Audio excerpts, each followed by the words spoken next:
Drama serial शिद्दत की next आने वाली एपिसोड काफ़ी इंटरेस्टिंग हो चुकी है। तो नाज़रीन आपको बताते चले कि इसमें क्या होने वाला है। जैसा कि आप देख रहे हैं कि बार बार सुस्ती की मारी इसरा बार बार सुस्त पे सुस्त होती जा रही है और ऐसे शक्ल करके बात कर रही है कि लग रहा है कि नहीं वाकई ये लड़की झूठ बोल रही है। पता नहीं क्यों उसको समझ नहीं आ पा रही। इतना खौफ, इतना डर, इतने स्पोर्टिव लोग यार साथ हो तो कैसे कोई ऐसा कर सकता है। हो सकता है उसको कोई प्रॉब्लम बन चुकी हो, थोड़ा बहुत वाकई में ज़हनी तवाज़ुन ख़राब हो गया, क्योंकि इतनी सपोर्ट के बावजूद इतनी सुस्ती की मारी बातें करना तो बहुत ज़्यादा मुश्किल है, बहुत ज़्यादा हैरानकुन बात है। लेकिन आप देखेंगे कि किस तरीके से ये लड़की बार बार नहीं नहीं मैं पागल नहीं हूँ, नहीं नहीं मैं पागल नहीं हूँ, इस तरह के नारे लगा रही है। लेकिन इन सब बातों का कोई फ़ायदा नहीं। लोगों को ऐसा ही लग रहा है कि जैसे वाकई में लड़की पागल हो चुकी है, लेकिन सुल्तान उसको छोड़ना नहीं चाहता है। हर कोई अभी फ़िलहाल सुल्तान के हक़ में बोल रहा है कि नहीं वाकई में इतना अच्छा शोर कैसे मिलेगा, कहाँ से मिलेगा, भाई इसकी कदर करो। बार बार उसको यही कहा जा रहा है। खैर आप देखेंगे कि अंदर की बात को कोई भी नहीं समझ पा रहा है। अंदर की बात सिर्फ और सिर्फ असरा ही जानती है। लेकिन असरा थोड़ा बहुत होशियार होना पड़ेगा इसको भाई। ऐसे तो काम नहीं चलने वाला है, क्योंकि ये बहुत ही सुस्ती वाली बातें कर रही है और राम राम से बातें करके यही कर रही है। सरवर भी इसको यही समझाने की कोशिश करता है कि आखिर तुम्हें क्या हो गया है, हम सब तुम्हारे साथ हैं। बार बार हम तुम्हें कहने की कोशिश कर रहे हैं, तुम्हें किसी का डर, किसी का खौफ नहीं होना चाहिए। इस बात को समझ जाओ, क्योंकि अब मामला बहुत ख़राब हो सकता है। मैं तुम्हें उसके हवाले हरगिज़ नहीं कर सकता। पहले तो वो तुम्हें छोड़ सकता था, यानी कि तुम्हारी जान बख्शी कर सकता था, लेकिन अब वो इस कदर ढीठ इंसान है कि तुम्हें छोड़ेगा नहीं, बल्कि तुम्हें जलील करेगा, मज़ीद और मज़ीद जलील करेगा, ताकि दुनिया भर में तुम्हें जलील करके तुम्हें पागल करार दिया जाए। क्योंकि वो अपनी बात मनवाने का आदी है और अपनी बात मनवाने के लिए वो किसी हद तक भी गुजर सकता है। देखो तुम्हारे सामने परिज़े की कहानी है, फिर भी तुम्हें सबक हासिल नहीं हो रहा है। इसलिए मैं तुम्हें बार बार कहने की कोशिश कर रहा हूँ कि अब उसके साथ तुम हरगिज़ नहीं जाओगी। ऐसा ना हो कि तुम अपना फ़ैसला बदल दो। फ़ैसला बिल्कुल भी नहीं बदलना है। जो फ़ैसला हमने किया है अब उस पर ही रहना। आगे से ऐसा कहती है कि आप फ़िक्र मत करें, आप जैसा कहेंगे वैसा ही होगा। अब मैं अपनी मर्ज़ी नहीं करूँगी, क्योंकि मैंने अपनी मर्ज़ी करके देख ली है, मुझे कुछ भी हासिल नहीं हुआ है। इसलिए बेहतर यही है कि मैंने भी यही फ़ैसला किया है कि मैं अब आपकी ही बात मानूँगी। मैं किसी की बात मानने वाली नहीं हूँ। इसलिए आप इन सब बातों को लेकर बिल्कुल भी परेशान मत होइए कि मैं किसी और की बात मानकर उसके साथ चल पड़ूँगी। ऐसा अब हरगिज़ नहीं होने वाला है। अब सारे मामले आपके हाथ में हैं और आपने ही इन सब बातों को हैंडल करना है। और उससे सारी बातें पूछने की, उगलवाने की कोशिश करें। जैसे ही मज़ीद सारी बातें उगलवा दी जाएंगी तो सारा कुछ ठीक हो जाएगा। बड़ी चालाकी, बड़ी होशियारी के साथ नौफल लेके उसको बुलाता है सुल्तान को, उधर ही जहाँ पर वो रहता है। वहाँ पर आप देखेंगे बड़े तरीके के साथ जैसे ही वो आता है, वहाँ पर परिज़े को देख के एकदम से उसके मुंह में परिज़े एक आवाज़ निकलती है और काफ़ी घबरा सा जाता है। लेकिन वहाँ पर सारे लोग इकट्ठे होते हैं। वहाँ पर सारा उसको पता चल जाता है कि अब मुझे फंसाने के लिए ये तमाम कोशिशें की गई हैं। वहाँ पर परिज़े उसका गिरेबान पकड़कर उसका वो हाल करती है कि बस देखने वाला मंजर है और मज़ा आ जाता है देख के। लेकिन सुल्तान काफ़ी घबरा जाता है, इनकार करता है कि मैं तुम्हें नहीं जानता, आप कौन हो। लेकिन परिज़े उसको याद दिला देती है और सबके सामने याद करवा देती है कि मैं कौन हूँ और कौन नहीं हूँ।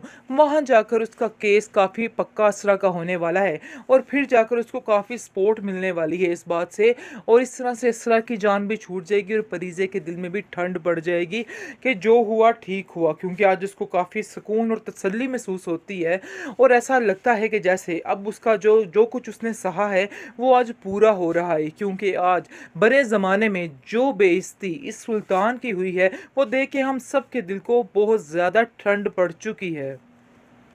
ट्रॉमा सीरियल शिद्दत जो कि काफ़ी ज़्यादा बोरिंग हो चुका था, लेकिन अब जाकर अंदाज़ा हो रहा है कि ड्रामा काफ़ी इंटरेस्टिंग हो रहा है।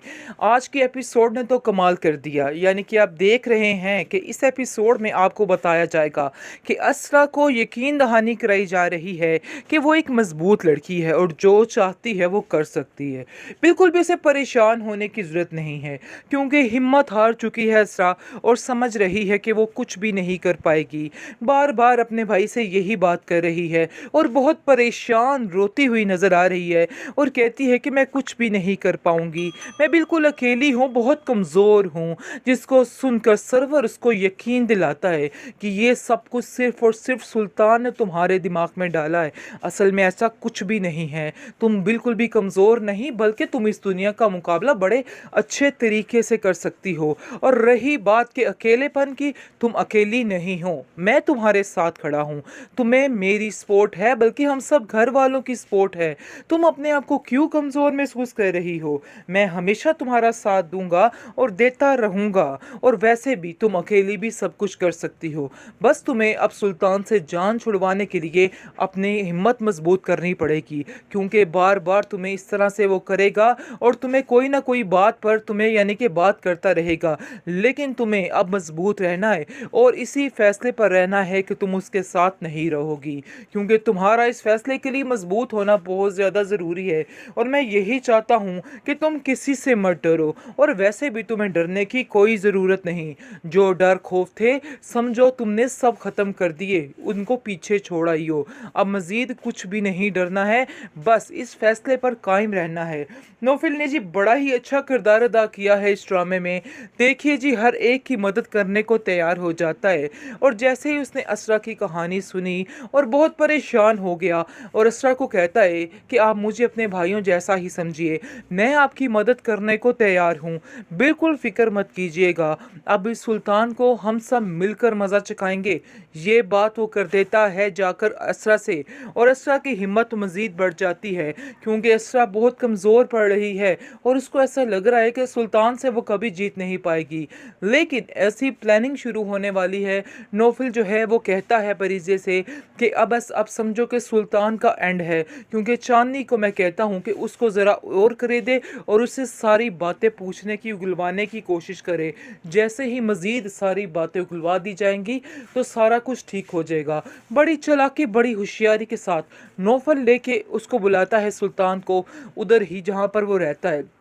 वहाँ पर आप देखेंगे बड़े तरीके के साथ जैसे ही वो आता है, वहाँ पर परिजे को देख के एकदम से उसके मुंह में परिजे एक आवाज़ निकलती है और काफ़ी घबरा सा जाता है। लेकिन वहाँ पर सारे लोग इकट्ठे होते हैं, वहाँ पर सारा उसको पता चल जाता है कि अब मुझे फंसाने के लिए ये तमाम कोशिशें की गई हैं। वहाँ पर परिजे उसका गिरेबान पकड़कर उसका वो हाल करती है कि बस देखने वाला मंजर है और मज़ा आ जाता है देख के।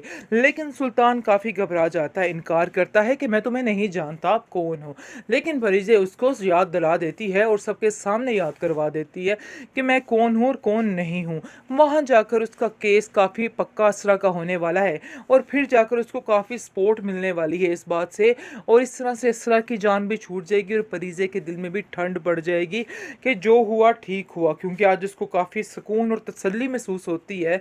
और ऐसा लगता है कि जैसे अब उसका जो जो कुछ उसने सहा है वो आज पूरा हो रहा है, क्योंकि आज बड़े ज़माने में जो बेइज्जती इस सुल्तान की हुई है वो देख के हम सब के दिल को बहुत ज़्यादा ठंड पड़ चुकी है।